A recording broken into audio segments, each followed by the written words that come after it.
Oh, greetings. Good to see you again. Say, join me on a journey that Jacob is going to go on. We'll walk it with him out of Genesis chapter 28, verses 10 to 22, the end of the chapter.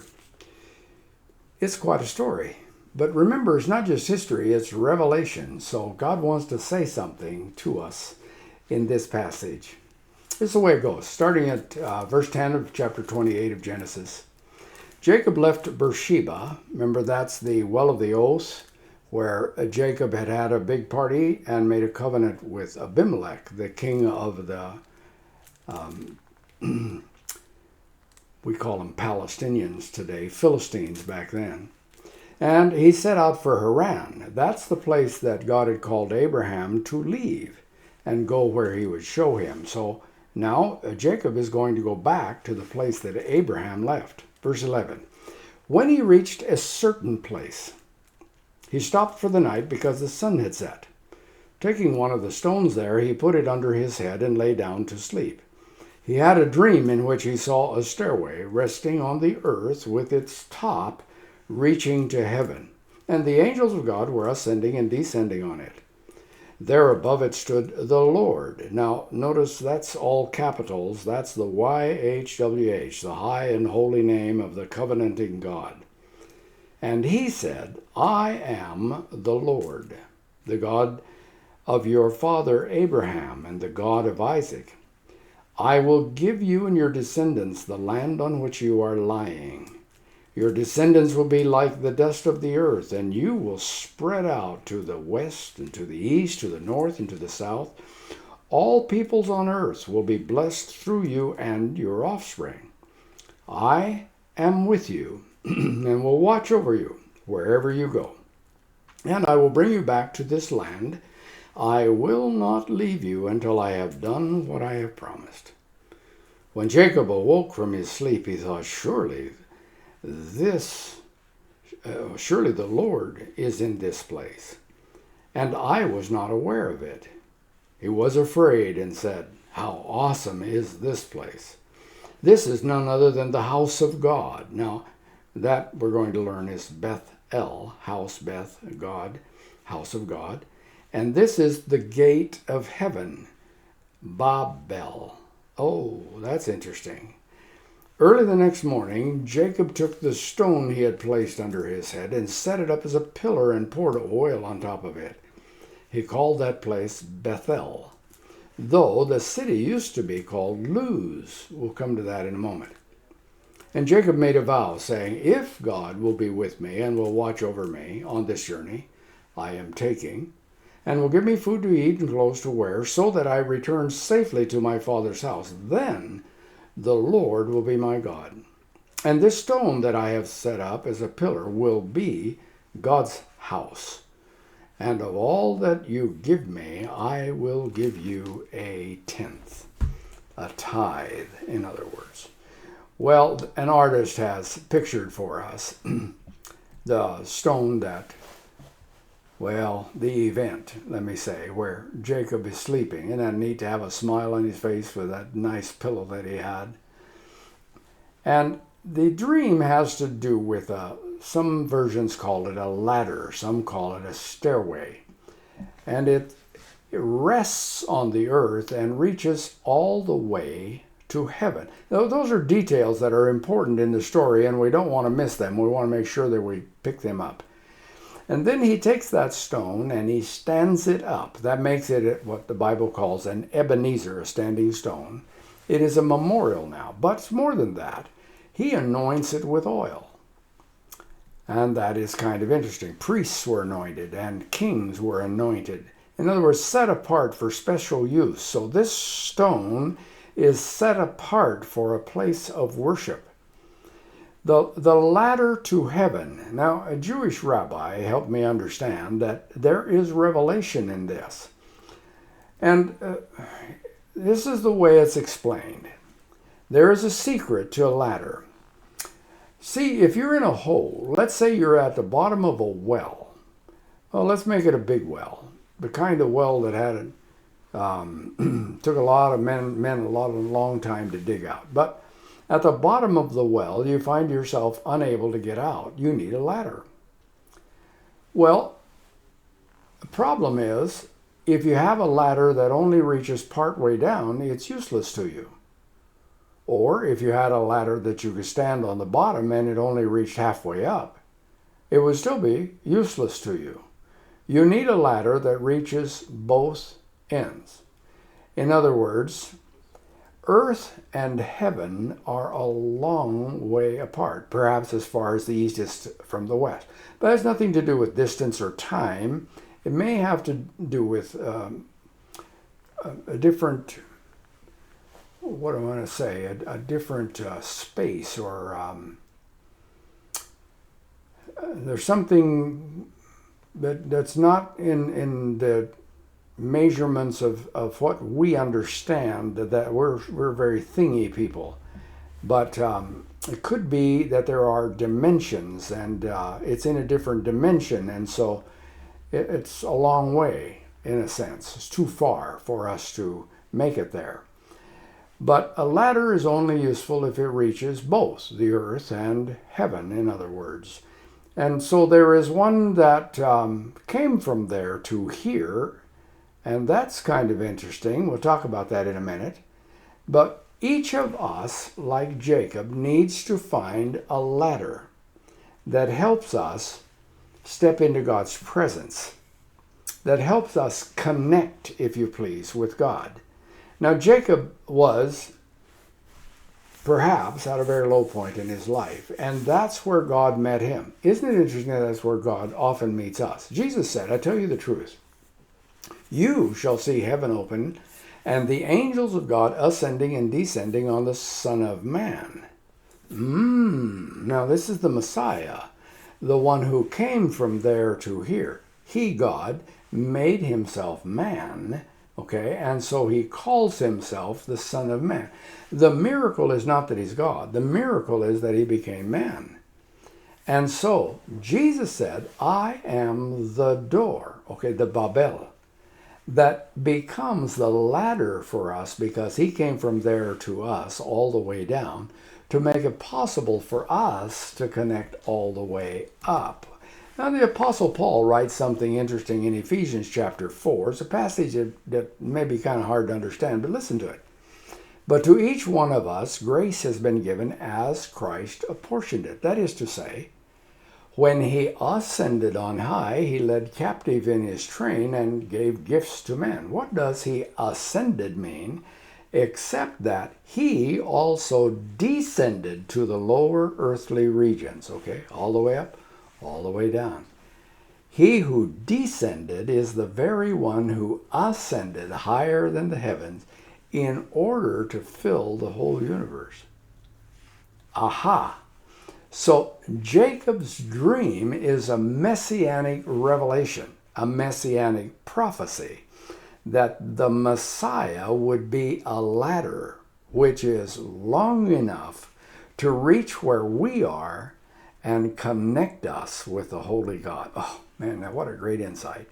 So, and Jacob was at a low point, probably as low as somebody can get. You know, he was guilty. He had lied and cheated, and now he was hated. Now he had to leave home. He was a fugitive on the run. And all alone, my goodness, he felt ashamed and hopeless and lonely. And it's at that point that God shows him a ladder to heaven, all the way from where he is to where God is. The insight is that no matter how low one feels, there is a way up. But that way up is only available because God came down to us in the person of Jesus the Christ. So Jacob takes the stone that he had used for a pillar, a standing stone, and he names the place Bethel, house of God. And he says it is the gate of God, Babel, gate of God. He had used the rock as a pillow, and in the morning he took the stone he had placed under his head and set it up as a pillar and poured oil on top of it. He called that place Bethel, though the city used to be called Luz. Oh, wait a minute. Now there's an insight there. You see, Luz is the name of the almond tree. And the almond tree was used symbolically on the menorah, the 7-branched lampstand. Each of the 3 branches, now listen, one lamp has 3 branches. One God, 3 person. Oh man, there's symbolism in there like you can't believe. And each branch is decorated with the fruit of the almond. First the bud, then the blossom, and then the fruit at the top. So the bud, the blossom, and the fruit. The almond is the first tree to bloom in the spring. It is the sign of new life and hope. So it is at a place called hope and new life that Jacob has an encounter, his first encounter with the living God of the Bible. So it was at Luz, the place where the symbol of hope is first envisioned, that God's promise of a Redeemer is revealed to this old Jacob at a low point in his life. It was then to be God's house, a place of worship, Jacob said, forever. That's interesting. Now, a few years ago, I was invited to go to a lunch. They told me that there was an Israeli archaeologist that was going to be in town, and he would be sharing some things. And they wanted me to be there because I was interested in these kinds of things, and they offered to pay my lunch. Now, as a retired preacher, it's always fun to get in on free food, so I went. And I met Eli Shukron, and he told about his discoveries, recent discoveries. Now, they're in the past, about the last 15 years now. It was several years ago, so it was newer then. But this is the excavation underneath the city of David, it's called today, that he found what I'm going to talk to you about. He identified a site that he calls the Temple of Melchizedek. Do you remember that Abraham, on his way back from defeating the 5 kings of the north, and rescuing Lot and all of the stuff, the plunder that they had taken, he was hosted by Melchizedek with bread and wine. I thought those were elements of the Passover. Those were the elements that Jesus used in the Lord's Supper. We call it Eucharist or communion. But they seem to have meaning way back, and Abraham and Melchizedek enjoy a moment with bread and wine. I think Melchizedek is Jesus Christ. According to Hebrews, he specifically is Jesus Christ. Now, I'm going to use my cursor here. This green orb here is around what today is known as the city of David. And there was an ancient road that went right along the side, the steep hillside here. And it was traveled, of course, by lots of people afoot and by donkeys and camels, and they probably herded sheep and maybe cattle up through that road occasionally. There would be lots of dust from the hooves and feet of people and animals, and there was a building right there along the road, open to the road where that arrow is. Let me show you the building. This is what it would have looked like, and Eli Shukron is the one who discovered this. And it had 4 rooms. And this one has some etching on the floor. And it's interesting, it's deep etching. And this one has a raised area back here with a stone, standing stone in it. And then there's an area here, looks like it would have had a platform, a place for sacrificing. And then there are 2 rooms over here in this little separate building. And it may be that one had an oven, was for baking, and one for squeezing grapes, and so on. I'll show you that a little better. Here's an artist's conception of it. So we've got this stuff in the floor. You've got this place, the room with the standing stone, and then this in-between area, it looks like it might have served for sacrifices. And then these 2 rooms, one had an oven in it, and the other one had a place where they squeezed grapes, so bread and wine. The Temple of Melchizedek, he calls. There's another view, an artist's conception, where they just take what they found apart and set it apart and stand it out here where we can see it. So this is that passageway that would have been unroofed, and it had a place where you could you make a sacrifice. Then there's an altar area here with a standing stone, and back in here there's the etching on the floor, and so on. Okay, well, all right, 4 rooms. Now, the standing stone is what I want to focus, and it has a name. It's called the Matseva, and the Matseva is the name of this specific rock. It is an Ebenezer, but specifically this rock is Matseva. Okay, so it's viewed from the west, and here's the backside, how it looks from the backside, and this is how it looks from the top. It is a very thin rock, stood up, and then it had been anointed with oil over centuries. And so with the dust and the oil and the dust and the oil, it had been caked with oil and dust until the rock had become quite large, much larger than than just the rock, because of all the accumulation on top of it when Eli found it. And he began to think to himself, where in the Bible is there a standing stone in a place of worship? And he went back to Genesis, to this passage where Jacob stood the stone and anointed it with oil and said, this is the house of God. And he said it will be a place of worship forever. And that is today in what we know as Jerusalem. And so here's the floor with the etching. You can see somebody that looked at this with me said, it looks like it might have been a squeeze chute. And so you could stand boards in these grooves in different ways, and you could hold an animal while you prepared it for sacrifice. Well, I don't know. They don't know. They're still thinking about it. But an oven and a place to squeeze grapes. And here's Eli and his wife, and there they are. Jacob made a vow that day, and it's kind of interesting. He says, if God will be with... Now, seems like you'd want to start, since God is going to be with... No. If God will be with me and will watch over me on this journey I am taking, and will give me food to eat, clothes to wear, so that I return safely to my father's house, then the Lord, and that should all have been capitals, YHWH, will be my God. And this stone that I have set up as a pillar will be God's house. And then he makes this commitment, and of all that you give me, I will give you 1/10. So if God blesses me, I will bless him back. And so there's his standing stone. Now, it's a point where Jacob had an encounter with God, but he still is Jacob, a deceiver, a supplanter. In other words, he has become religious, but not righteous. His nature has not been changed, even though now he believes and he accepts the promise that God had given to Abraham. The question I have is, what does it take to be transformed? Well, we're going to see that in a later event. But being religious is a lot different than being godly. But God is faithful. His covenant with Abraham has now become a covenant with Jacob. And Jacob vowed to let God be his God.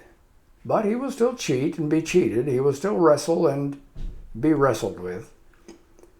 And yet God is going to bless and use old Jacob as he promised. Now one day, Jacob will have a personal encounter with God again, and this time he'll have to confess his nature. What is your name? Jacob, a deceiver. And when he confesses who he is, God transforms him into Israel, and he's never the same after that. What a story. But listen, the promise is there for all of us. You see, at the lowest point of our lives, God often shows up. And he shows us that there's a ladder that reaches all the way down to where we are, so that we can go all the way up to where he is and have a relationship with him. God says that he will bless us and be faithful. But in order for us to be transformed, we need to be honest with God. We need to confess who we are and let him transform us into what he wants us to be. He's going to use us. He has a plan. He has a purpose in mind. And he uses people, warts and all. but he wants us to be transformed by his grace and his power. What a message. Oh, thanks for joining me on this one. Now, I've been reading ahead a little bit. Got an insight for next week. You'll want to be sure and join me. But in the meantime, be blessed, my friend.